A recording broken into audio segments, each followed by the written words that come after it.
సమాచార్ టీవీకి స్వాగతం. తంబళ్లపల్లి నియోజకవర్గ ఆంధ్ర సమాచార్ టీవీ రిపోర్టర్ గంగిరెడ్డిపల్లి తిరుపాలు అందించిన సమాచారం. సూపర్ 6 పథకాలు నెరవేరుస్తూ ప్రజల సంక్షేమం మరియు రాష్ట్రాన్ని అభివృద్ధి వైపు నడిపిస్తున్న ముఖ్యమంత్రి నారా చంద్రబాబు నాయుడిని వ్యక్తిగతంగా మాజీ ముఖ్యమంత్రి జగన్ రెడ్డి దూషించడం తెలుగుదేశం పార్టీ కార్యాలయంలో ఇన్ఛార్జ్ జయచంద్రారెడ్డి ఆదేశాల మేరకు తీవ్రంగా ఖండిస్తున్నాము.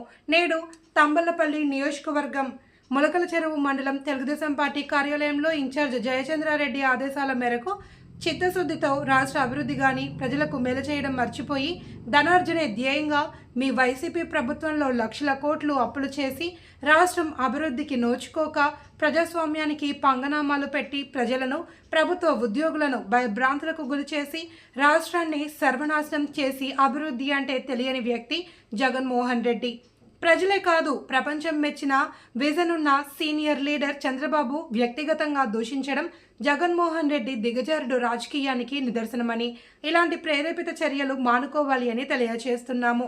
ఈ కార్యక్రమంలో బీసీసీఎల్ రాష్ట్ర అధికార ప్రతినిధి గుత్తికొండ త్యాగరాజు, రాజంపేట పార్లమెంటు కార్యదర్శి ఎర్రగుడి సురేష్, మార్కెట్ కమిటీ మాజీ vice chairman KV Ramana, parliament మహిళా కార్యదర్శి గంగాదేవి, నియోజకవర్గ బీసీసీఎల్ ఉపాధ్యక్షులు రామాంజులు, మాజీ ఎంపీటీసీ రవిచంద్ర, చాంద్ బాషా, నాయకులు శ్రీనివాసులు, కట్టాహరి, భాస్కర్ రెడ్డి, రెడ్డప్ప, రమణమూర్తి, గాలి నారాయణ, మునుస్వామి, అశోక్, వేణుగోపాల్ తదితరులు పాల్గొన్నారు. ఈ సమావేశానికి విచ్చేసినటువంటి పాత్రికేయ మిత్రులకు, అదేవిధంగా టీడీపీ నాయకులకు అందరికీ కూడా ధన్యవాదాలు తెలియజేస్తూ, ప్రజాస్వామ్యంలో రాజ్యాంగేతర శక్తిగా ఎదిగినటువంటి ముఖ్యమంత్రిగా పనిచేసి ఒక పార్టీని పెట్టి దానికి నాయకుడిగా ఉండి ఈరోజు ఇష్టానుసారం ఏ విధంగా పడితే ఆ విధంగా మాట్లాడడం, సంస్కారహీనుడిగా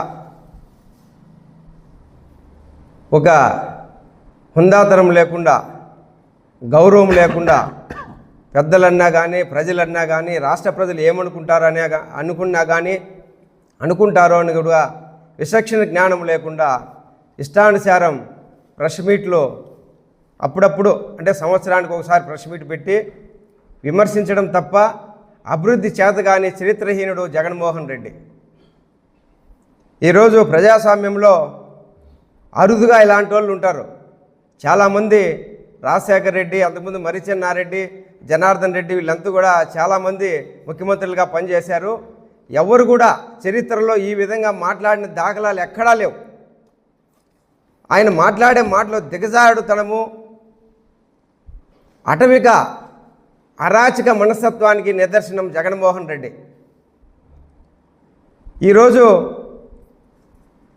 చంద్రబాబు నాయుడు గారు తెలుగుదేశం కూటమి ప్రభుత్వం చేస్తున్నటువంటి అభివృద్ధిని చూసి ఓర్చుకోలేక ఏ విధంగా చేయాలని తెలియక ఎమ్మెల్యేలతో అతను ఈరోజు ఒక మనస్తత్వము చెదిరిపోయి అతలాకుతలము మనసు ఏ విధంగా మాట్లాడాలో తెలియక ఇష్టానుసారం మాట్లాడుతూ ఉన్నాడు.